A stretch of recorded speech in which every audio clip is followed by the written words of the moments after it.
Hi mga kabesh! Kain po tayo ng talong galing sa farm. Let's eat mga kabesh! Ang sarap ng kain ko. Thank you Lord for this morning. Hello mga kabesh! Nandito po ako sa aking farm.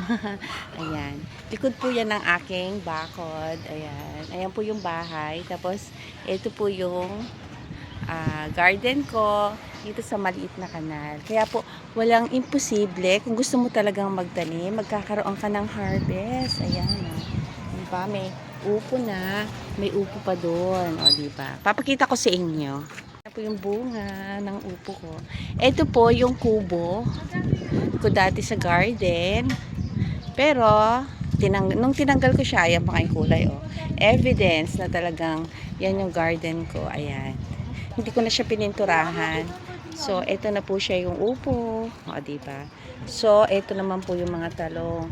Ang dami pong bulaklak. So, kakain ako ngayon ng inihaw na talong. So, kailangan ko pong mag-harvest ng ayan. Ilalaga ko. Diba sabi ko sa inyo, ito yung mga gusto ko. Ayoko yung malaki.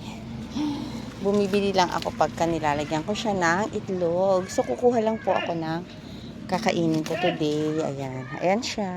O, diba? Ang ganda. So, okay na to. Sa isang kainan.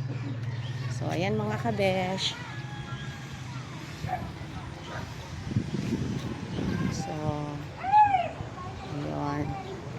Pag magbibisi tayo ng upo, ayan pa maraming bulaklak. So, ayan. Tatlo na kaya ang bunga niyan. Ayan. Meron pa dito. Ayun.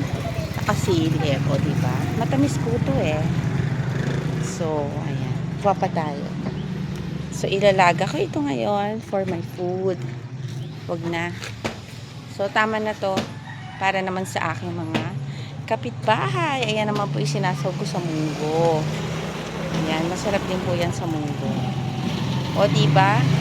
Kanal lang ito pero pwede mo siyang gawing farm. So, magluto na tayo. O, diba? Simple buhay. Ayan na siya. Niluluto ko na siya.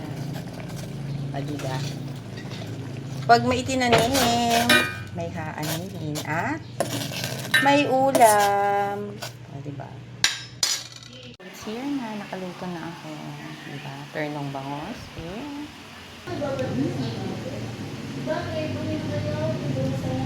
Tamis-tamis.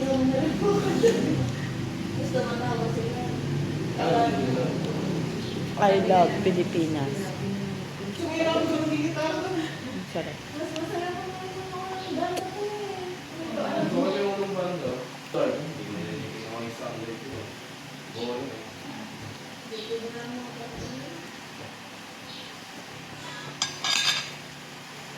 Ayaw yung pwesto nila.